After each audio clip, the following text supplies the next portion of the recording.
بسم الله الرحمن الرحيم. ألف لام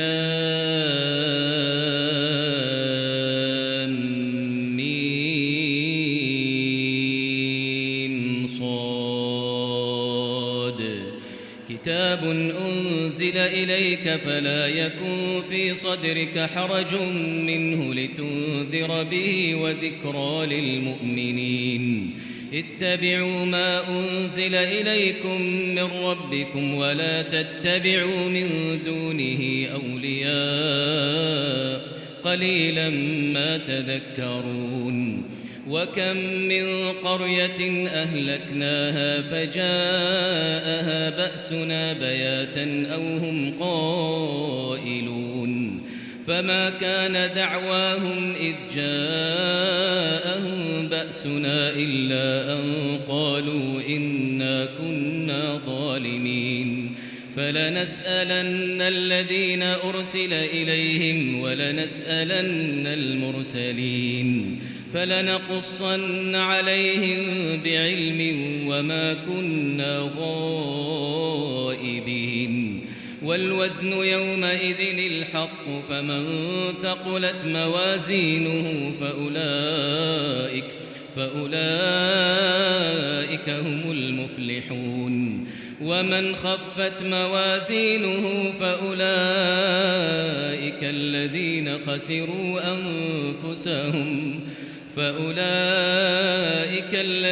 خسروا أنفسهم بما كانوا بآياتنا يظلمون. ولقد مكناكم في الأرض وجعلنا لكم فيها معايش قليلا ما تشكرون. ولقد خلقناكم ثم صورناكم ثم قلنا للملائكة اسجدوا لآدم فسجدوا إلا إبليس لم يكن من الساجدين. قال ما منعك ألا تسجد إذ أمرتك؟ قال أنا خير منه خلقتني من نار وخلقته من طين. قال فاهبط منها فما يكون لك أن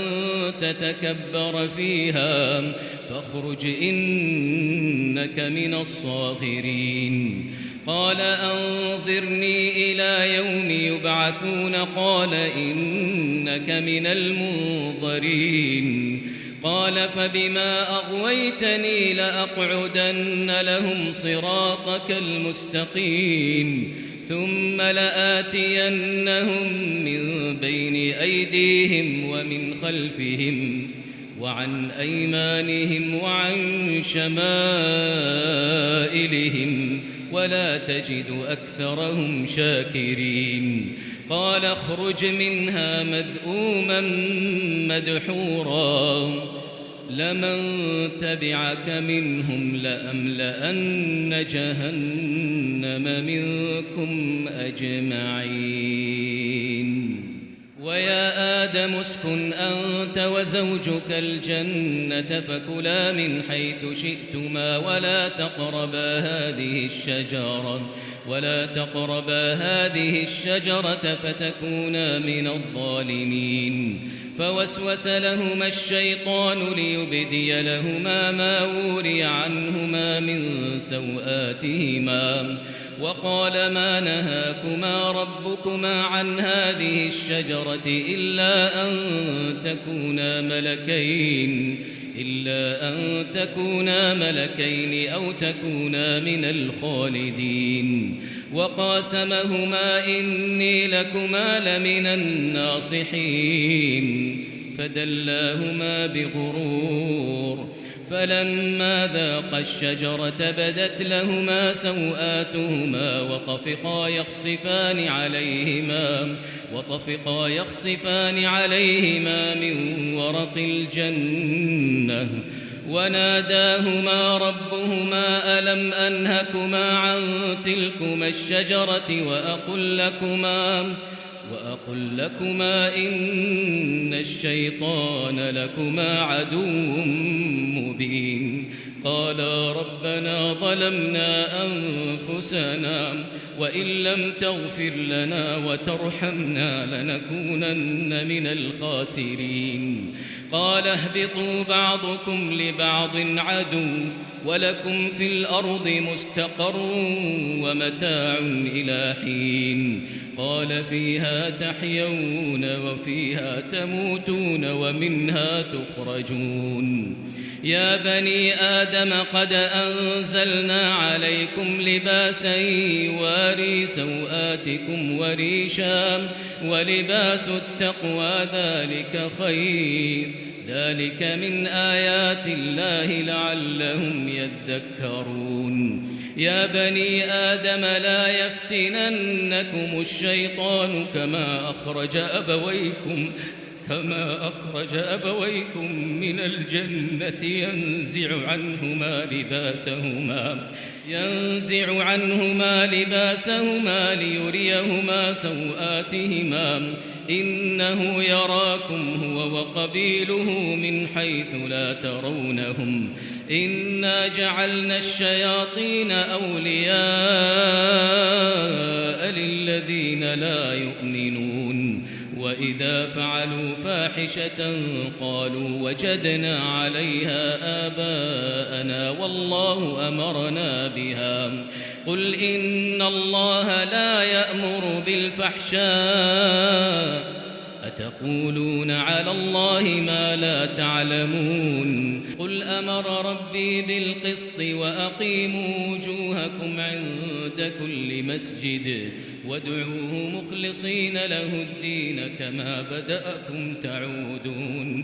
كما بدأكم تعودون فريقا هدى وفريقا حق عليهم الضلالة إنهم اتخذوا الشياطين أولياء من دون الله ويحسبون أنهم مهتدون يا بني آدم خذوا زينتكم عند كل مسجد وكلوا واشربوا ولا تسرفوا إنه لا يحب المسرفين قل من حرم زينة الله التي أخرج لعباده والطيبات من الرزق قل هي للذين آمنوا في الحياة الدنيا خالصة يوم القيامة كذلك نفصل الآيات لقوم يعلمون قل إنما حرم ربي الفواحش ما ظهر منها وما بطن والإثم والبغي بغير الحق وأن تشركوا بالله ما لم ينزل به سلطانا وأن تقولوا على الله ما لا تعلمون ولكل أمة أجل فإذا جاء أجلهم لا يستأخرون ساعة ولا يستقدمون يا بني آدم إما يأتينكم رسل منكم يقصون عليكم آياتي فمن اتقى وأصلح فلا خوف عليهم ولا هم يحزنون والذين كذبوا بآياتنا واستكبروا عنها أولئك أصحاب النار هم فيها خالدون فمن أظلم ممن افترى على الله كذبا أو كذب بآياته أولئك ينالهم نصيبهم من الكتاب حتى إذا جاءتهم رسلنا يتوفونهم قالوا أين ما كنتم تدعون من دون الله قالوا ضلوا عنا وشهدوا على أنفسهم أنهم كانوا كافرين قال ادخلوا في قد خلت من قبلكم من الجن والإنس في النار كلما دخلت أمة لعنت أختها حتى إذا اداركوا فيها جميعا قالت أخراهم لأولاهم قالت أخراهم لأولاهم ربنا هؤلاء أضلونا فآتهم عذابا ضعفا من النار قال لكل ضعف ولكن لا تعلمون وقالت أولاهم لأخراهم فما كان لكم علينا من فضل فذوقوا العذاب بما كنتم تكسبون إن الذين كذبوا بآياتنا واستكبروا عنها لا تفتح لهم أبواب السماء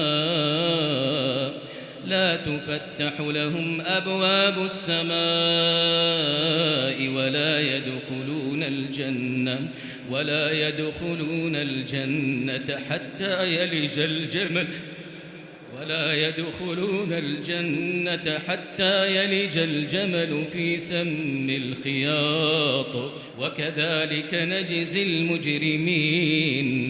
لهم من جهنم مهاد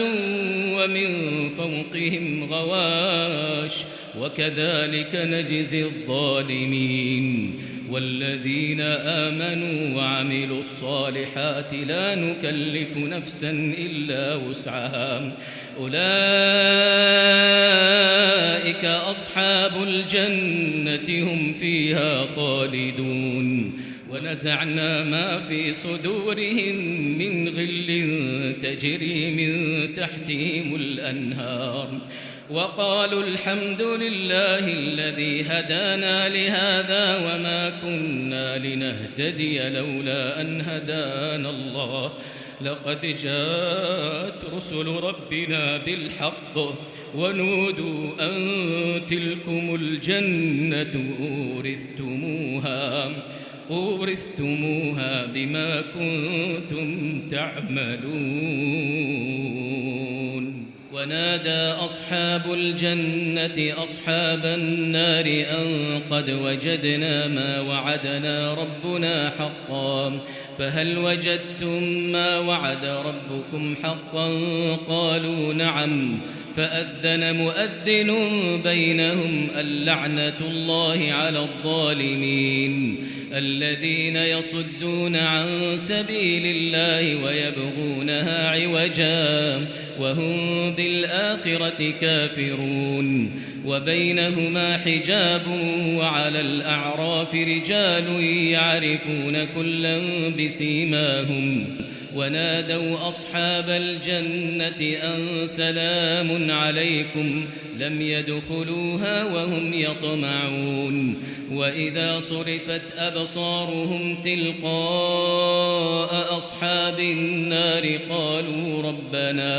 قالوا ربنا لا تجعلنا مع القوم الظالمين ونادى أصحاب الأعراف رجالا يعرفونهم بسيماهم قالوا ما أغنى عنكم جمعكم وما كنتم تستكبرون أهؤلاء الذين أقسمتم لا ينالهم الله برحمة ادخلوا الجنة لا خوف عليكم ولا أنتم تحزنون ونادى أصحاب النار أصحاب الجنة أن أفيضوا علينا من الماء أو مما رزقكم الله قالوا إن الله حرمهما على الكافرين الذين اتخذوا دينهم لهوا ولعبا وغرتهم الحياة الدنيا فاليوم ننساهم كما نسوا لقاء يومهم هذا وما كانوا بآياتنا يجحدون ولقد جئناهم بكتاب فصلناه على علم هدى ورحمة لقوم يؤمنون هل ينظرون إلا تأويله يوم يأتي تأويله يقول الذين نسوه من قبل قد جاءت رسل ربنا يقول الذين نسوه من قبل قد جاءت رسل ربنا بالحق فهل لنا من شفعاء فيشفعوا لنا أو نرد فنعمل غير الذي كنا نعمل قد خسروا أنفسهم وضل عنهم ما كانوا يفترون إن ربكم الله الذي خلق السماوات والأرض في 6 أيام ثم استوى على العرش يغشي الليل النهار يطلبه حثيثا والشمس والقمر والنجوم مسخرات بأمره ألا له الخلق والأمر تبارك الله رب العالمين ادعوا ربكم تضرعا وخفية إنه لا يحب المعتدين ولا تفسدوا في الأرض بعد إصلاحها وادعوه خوفا وطمعا إن رحمة الله قريب من المحسنين وهو الذي يرسل الرياح بشرا بين يدي رحمته حتى إذا أقلت سحابا ثقالا سقناه لبلد ميت فأنزلنا به الماء فأخرجنا به من كل الثمرات كذلك نخرج الموتى لعلكم تذكرون والبلد الطيب يخرج نباته بإذن ربه والذي خبث لا يخرج إلا نكدا كذلك نصرف الآيات لقوم يشكرون لقد أرسلنا نوحا إلى قومه فقال يا قوم اعبدوا الله ما لكم من إله غيره إني أخاف عليكم عذاب يوم عظيم قال الملأ من قومه إنا لنراك في ضلال مبين قال يا قوم ليس بي ضلالة ولكني رسول من رب العالمين أبلغكم رسالات ربي وأنصح لكم وأعلم من الله ما لا تعلمون أوعجبتم أن جاءكم ذكر من ربكم على رجل منكم لينذركم ولتتقوا ولعلكم ترحمون فكذبوه فأنجيناه والذين معه في الفلك وأغرقنا الذين كذبوا بآياتنا إنهم كانوا قوما عمين وإلى عاد أخاهم هودا قال يا قوم اعبدوا الله ما لكم من إله غيره أفلا تتقون قال الملأ الذين كفروا من قومه إنا لنراك في سفاهة وإنا لنظنك من الكاذبين قال يا قوم ليس بي سفاهة ولكني رسول من رب العالمين أبلغكم رسالات ربي وأنا لكم ناصح أمين أوعجبتم أن جاءكم ذكر من ربكم على رجل منكم لينذركم واذكروا إذ جعلكم خلفاء من بعد قوم نوح وزادكم في الخلق بسطة فاذكروا آلاء الله لعلكم تفلحون قالوا أجئتنا لنعبد الله وحده ونذر ما كان يعبد آباؤنا فأتنا بما تعدنا إن كنت من الصادقين قال قد وقع عليكم من ربكم رجس وغضب أتجادلونني في أسماء سميتموها أنتم وآباؤكم ما نزل الله بها من سلطان فانتظروا إني معكم من المنتظرين فأنجيناه والذين معه برحمة منا وقطعنا دابر الذين كذبوا بآياتنا وما كانوا مؤمنين. وإلى ثمود أخاهم صالحا قال يا قوم اعبدوا الله ما لكم من إله غيره قد جاءتكم بينة من ربكم هذه ناقة الله لكم آية فذروها تأكل في أرض الله ولا تمسوها بسوء فيأخذكم عذاب أليم. واذكروا إذ جعلكم خلفاء من بعد عاد وبوأكم في الأرض تتخذون من سهولها قصورا وتنحتون الجبال بيوتا فاذكروا آلاء الله ولا تعثوا في الأرض مفسدين. قال الملأ الذين استكبروا من قومه للذين استضعفوا لمن آمن منهم أتعلمون أن صالحا مرسل من ربه قالوا إنا بما أرسل به مؤمنون. قال الذين استكبروا إنا بالذي آمنتم به كافرون. فعقروا الناقة وعتوا عن أمر ربهم وقالوا يا صالح ائتنا بما تعدنا إن كنت من المرسلين. فأخذتهم الرجفة فأصبحوا في دارهم جاثمين. فتولى عنهم وقال يا قوم لقد أبلغتكم رسالة ربي ونصحت لكم ولكن لا تحبون الناصحين.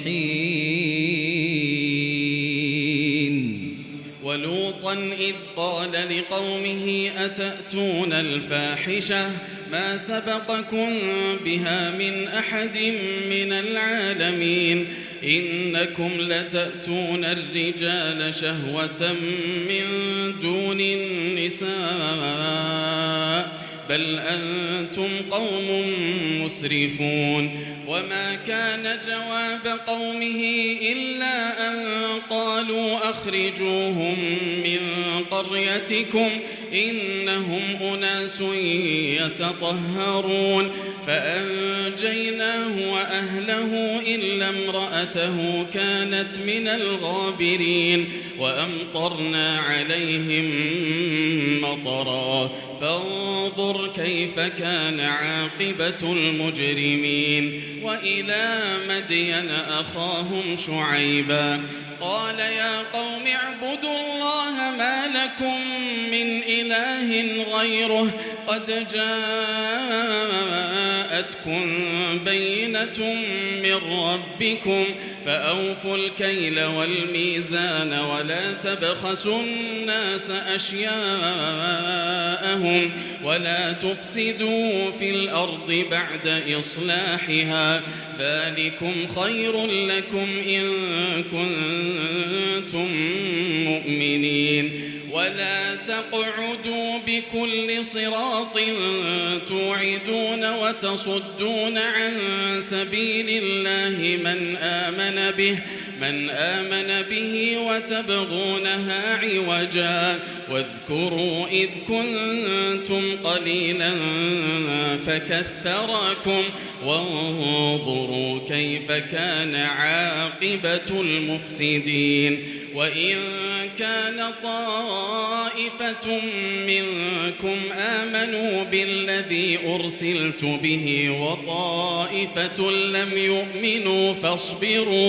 فاصبروا حتى يحكم الله بيننا وهو خير الحاكمين. قال الملأ الذين استكبروا من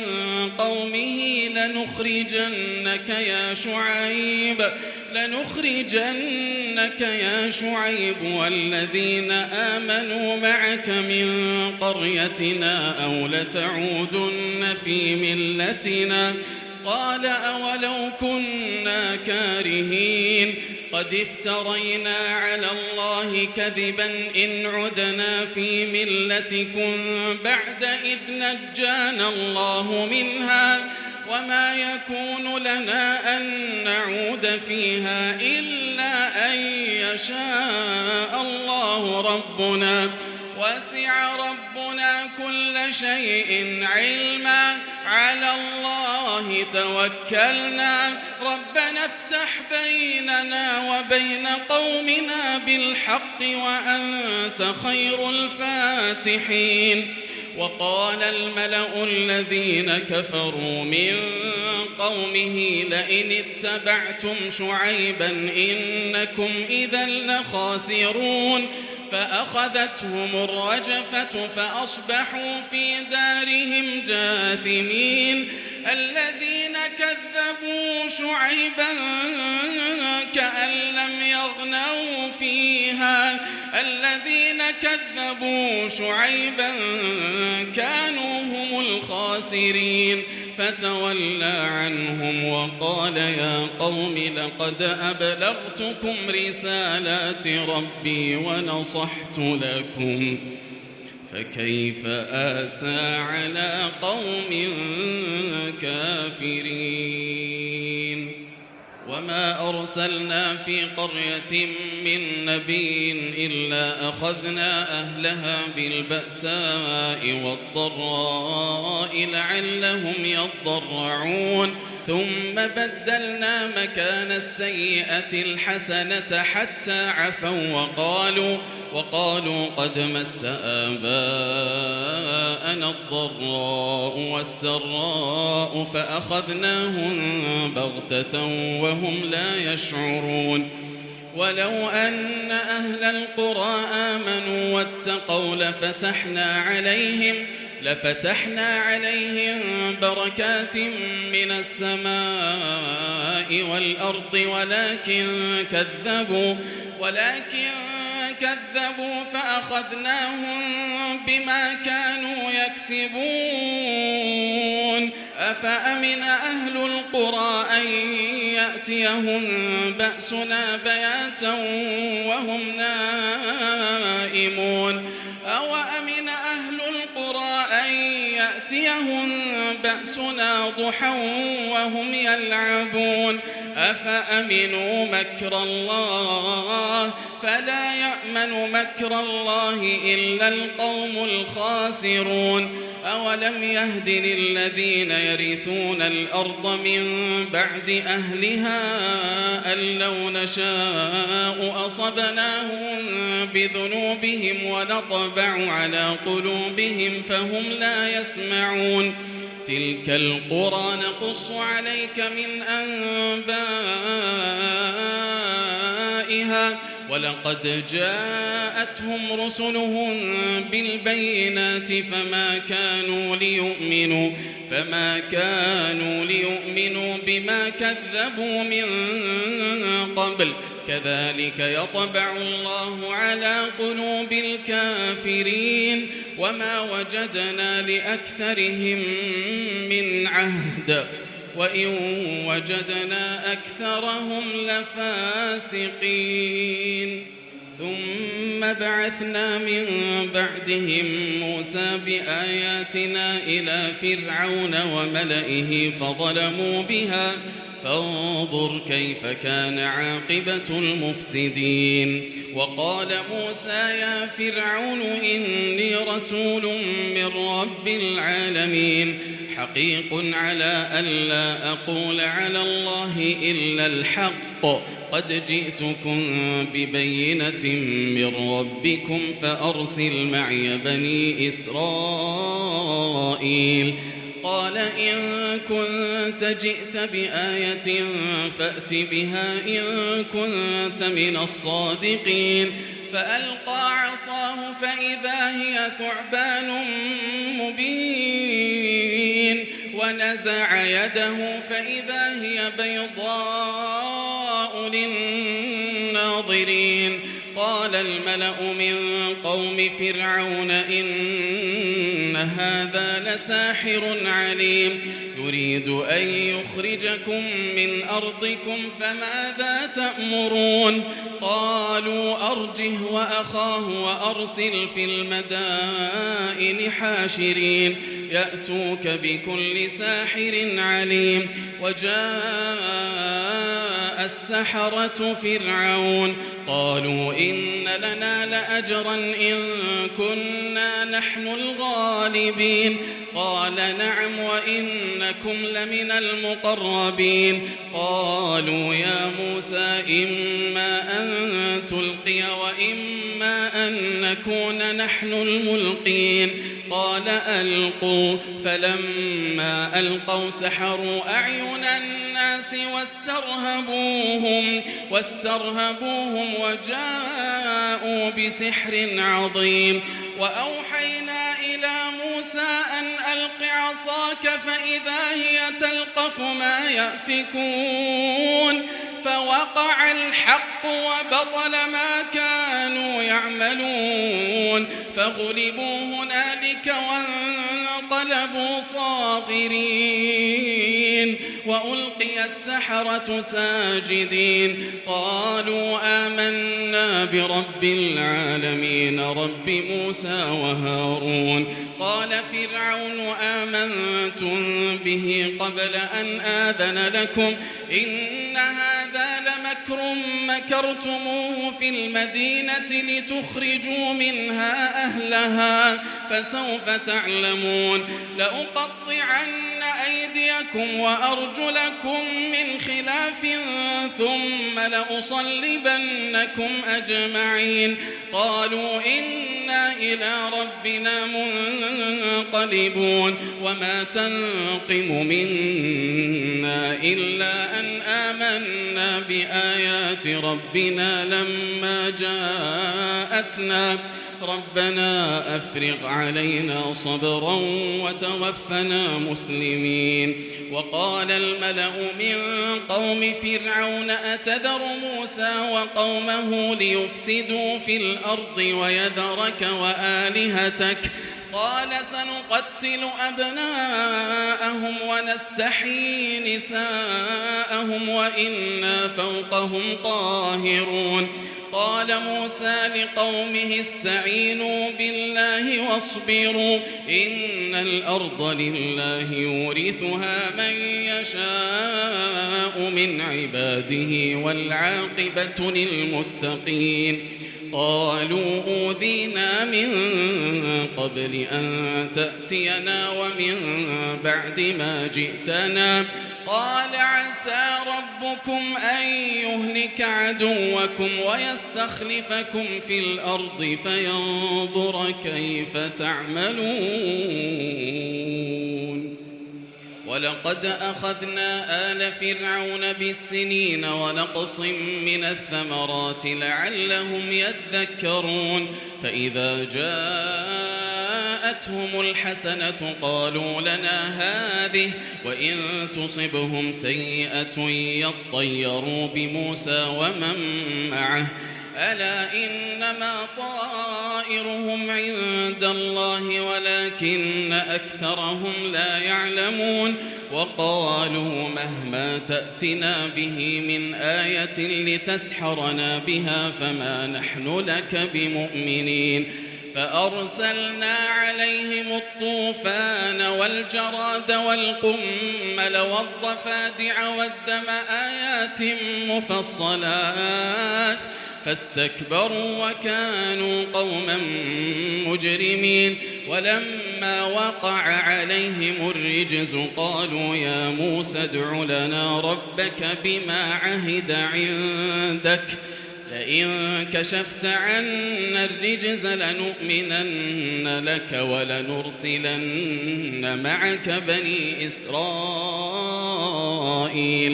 فلما كشفنا عنهم الرجز إلى أجل هم بالغوه إذا هم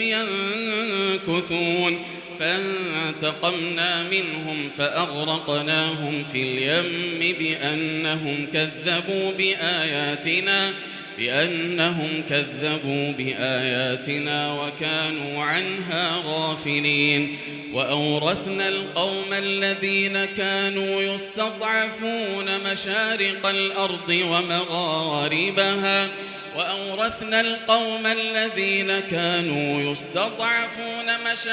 الأرض ومغاربها التي باركنا فيها وتمت كلمة ربك الحسنى على بني إسرائيل بما صبروا ودمرنا ما كان يصنع فرعون وقومه وما كانوا يعرشون. وجاوزنا ببني إسرائيل البحر فأتوا على قوم يعكفون على أصنام لهم قالوا يا موسى اجعل لنا إلها كما لهم آلهة قال إنكم قوم تجهلون إن هؤلاء متبر ما هم فيه وباطل ما كانوا يعملون. قال أغير الله أبغيكم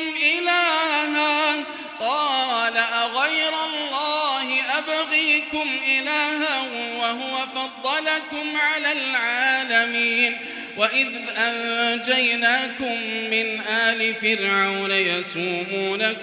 يسومونكم سوء العذاب يقتلون أبناءكم ويستحيون نساءكم وفي ذلكم بلاء من ربكم عظيم. وواعدنا موسى 30 ليلة وأتممناها ب10 فتم ميقات ربه 40 ليلة. وقال موسى لأخيه هارون اخلفني في قومي وأصلح ولا تتبع سبيل المفسدين. ولما جاء موسى لميقاتنا وكلمه ربه قال رب أرني أنظر إليك قال لن تراني ولكن انظر إلى الجبل فإن استقر مكانه فسوف تراني. فلما تجلى ربه للجبل جعله دكا وخر موسى صعقا. فلما أفاق قال سبحانك تبت إليك وأنا أول المؤمنين. قال يا موسى إني اصطفيتك على الناس برسالاتي وبكلامي فخذ ما آتيتك وكن من الشاكرين. وكتبنا له في الألواح من كل شيء موعظة وتفصيلا لكل شيء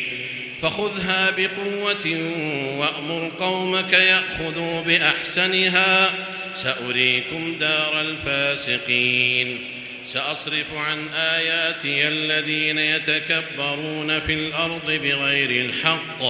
وإن يروا كل آية لا يؤمنوا بها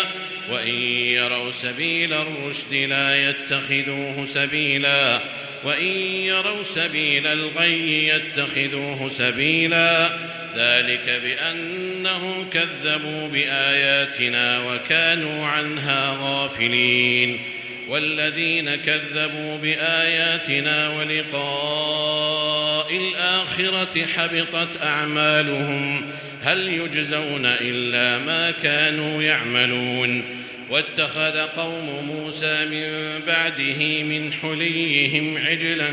جسدا له خوار ألم يروا أنه لا يكلمهم ولا يهديهم سبيلا اتخذوه وكانوا ظالمين. ولما سقط في أيديهم ورأوا أنهم قد ضلوا قالوا لئن لم يرحمنا ربنا ويغفر لنا لنكونن من الخاسرين. ولما رجع موسى إلى قومه غضبان أسفا قال بئس ما خلفتموني من بعدي أعجلتم أمر ربكم وألقى الألواح وأخذ برأس أخيه يجره إليه قال ابن أم إن القوم استضعفوني وكادوا يقتلونني فلا تشمت بي الأعداء ولا تجعلني مع القوم الظالمين قال رب اغفر لي ولأخي وأدخلنا في رحمتك وأنت أرحم الراحمين إن الذين اتخذوا العجل سينالهم غضب من ربهم وذلة في الحياة الدنيا وكذلك نجزي المفترين والذين عملوا السيئات ثم تابوا من بعدها وآمنوا إن ربك من بعدها لغفور رحيم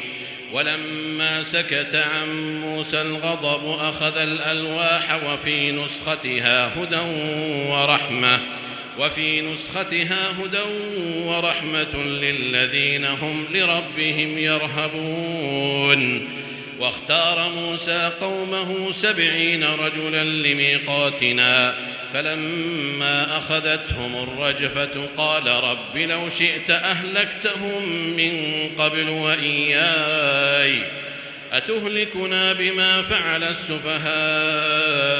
منا إن هي إلا فتنتك تضل بها من تشاء وتهدي من تشاء أنت ولينا فاغفر لنا وارحمنا وأنت خير الغافرين واكتب لنا في هذه الدنيا حسنة وفي الآخرة إنا هدنا إليك قال عذابي أصيب به من أشاء ورحمتي وسعت كل شيء فسأكتبها للذين يتقون ويؤتون الزكاة والذين هم بآياتنا يؤمنون الذين يتبعون الرسول النبي الأمي الذي يجدونه مكتوبا عندهم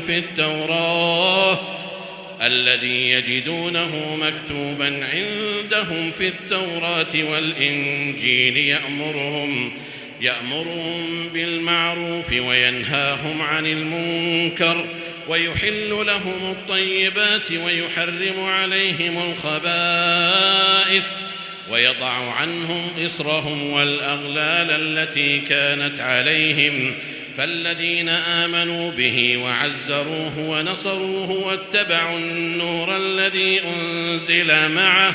أولئك هم المفلحون قل يا أيها الناس إني رسول الله إليكم جميعا الذي له ملك السماوات والأرض لا إله إلا هو يحيي ويميت فآمنوا بالله ورسوله النبي الأمي الذي يؤمن بالله وكلماته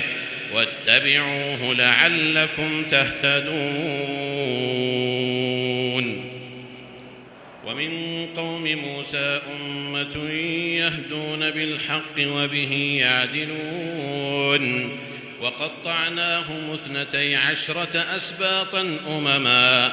وأوحينا إلى موسى إذ استسقاه قومه أن اضرب بعصاك الحجر فانبجست منه 12 عينا قد علم كل أناس مشربهم وظللنا عليهم الغمام وأنزلنا عليهم المن والسلوى كلوا من طيبات ما رزقناكم وما ظلمونا ولكن كانوا أنفسهم يظلمون وإذ قيل لهم اسكنوا هذه القرية وكلوا منها حيث شئتم وقولوا حطة وادخلوا الباب سجدا نغفر لكم خطيئاتكم سنزيد المحسنين فبدل الذين ظلموا منهم قولا غير الذي قيل لهم فأرسلنا عليهم رجزا من السماء بما كانوا يظلمون واسألهم عن القرية التي كانت حاضرة البحر إذ يعدون في السبت إذ تأتيهم حيتانهم يوم سبتهم شرعا ويوم لا يسبتون لا تأتيهم كذلك نبلوهم بما كانوا يفسقون وإذ قالت أمة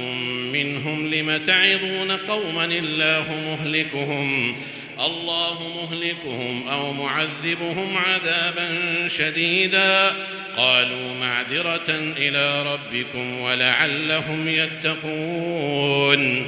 فلما نسوا ما ذكروا به أنجينا الذين ينهون عن السوء وأخذنا الذين ظلموا بعذاب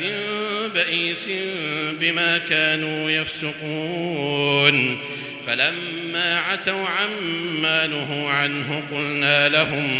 قلنا لهم كونوا قردة خاسئين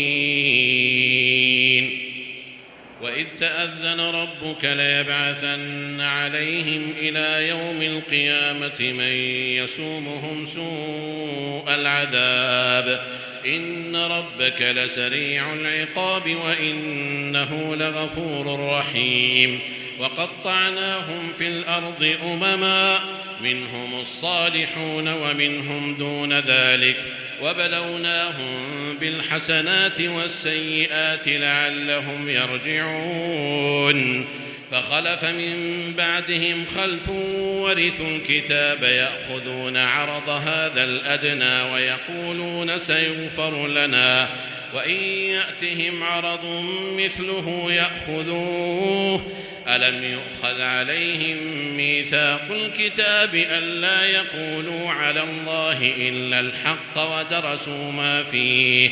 والدار الآخرة خير للذين يتقون أفلا تعقلون والذين يمسكون بالكتاب وأقاموا الصلاة إنا لا نضيع أجر المصلحين وإذ نتقنا الجبل فوقهم كأنه ظلة وظنوا أنه واقع بهم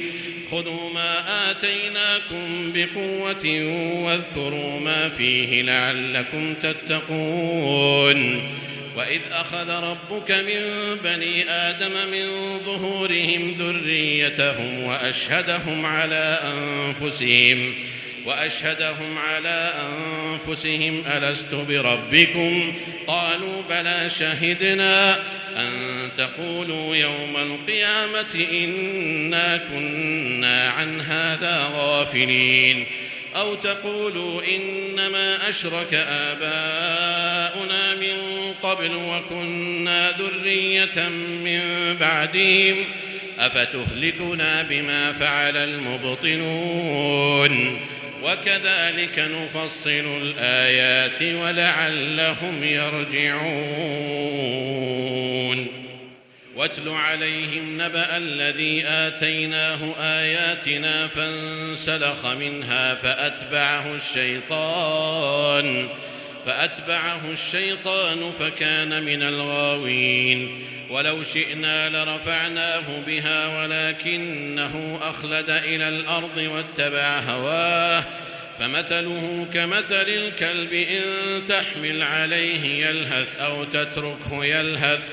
ذلك مثل القوم الذين كذبوا بآياتنا فاقصص القصص لعلهم يتفكرون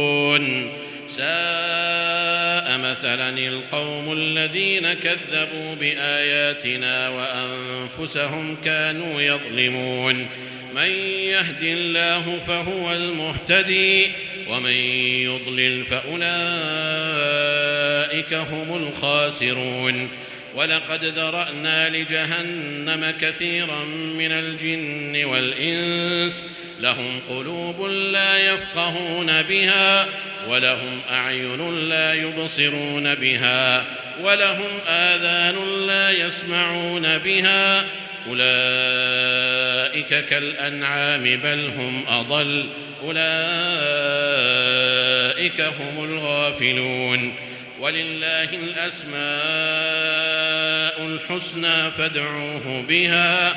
وذروا الذين يلحدون في أسمائه سيجزون ما كانوا يعملون.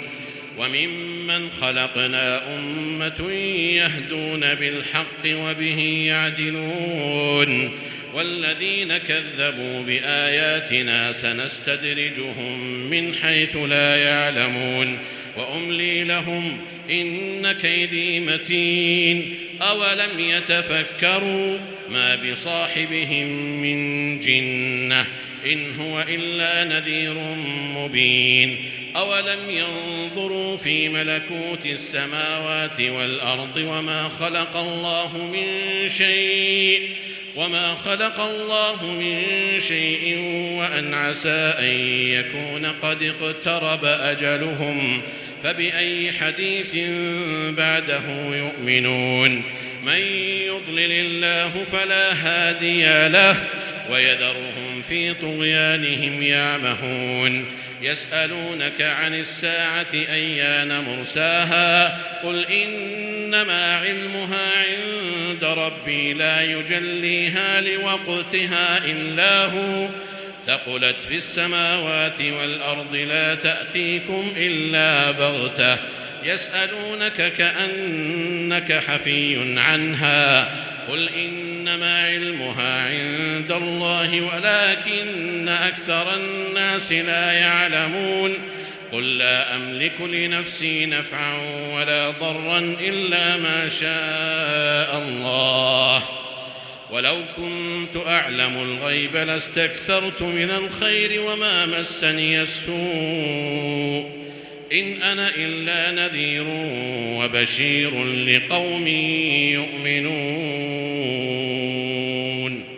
هو الذي خلقكم من نفس واحدة وجعل منها زوجها ليسكن إليها فلما تغشاها حملت حملا خفيفا فمرت به فلما أثقلت دعوا الله ربهما لئن آتيتنا صالحا لنكونن من الشاكرين فلما آتاهما صالحا جعلا له شركاء فيما آتاهما فتعالى الله عما يشركون. أيشركون ما لا يخلق شيئا وهم يخلقون ولا يستطيعون لهم نصرا ولا أنفسهم ينصرون. وإن تدعوهم إلى الهدى لا يتبعوكم سواء عليكم أدعوتموهم أم أنتم صامتون. إن الذين تدعون من دون الله عباد أمثالكم فادعوهم فليستجيبوا لكم إن كنتم صادقين. ألهم أرجل يمشون بها أم لهم أيدي يبطشون بها أم لهم أعين يبصرون بها أم لهم آذان يسمعون بها قل ادعوا شركاءكم ثم كيدون فلا تنظرون. إن وليي الله الذي نزل الكتاب وهو يتولى الصالحين والذين تدعون من دونه لا يستطيعون نصركم ولا أنفسهم ينصرون. وإن تدعوهم إلى الهدى لا يسمعوا وتراهم ينظرون إليك وهم لا يبصرون. خذ العفو وأمر بالعرف وأعرض عن الجاهلين. وإما ينزغنك من الشيطان نزغ فاستعذ بالله إنه سميع عليم. إن الذين اتقوا إذا مسهم طائف من الشيطان تذكروا فإذا هم مبصرون وإخوانهم يمدونهم في الغي ثم لا يقصرون وإذا لم تأتهم بآية قالوا لولا اجتبيتها قل إنما أتبع ما يوحى إلي من ربي هذا بصائر من ربكم وهدى ورحمة لقوم يؤمنون وإذا قرئ القرآن فاستمعوا له وأنصتوا لعلكم ترحمون واذكر ربك في نفسك تضرعا وخيفة ودون الجهر من القول بالغدو والآصال ولا تكن من الغافلين إن الذين عند ربك لا يستكبرون عن عبادته ويسبحونه وله يسجدون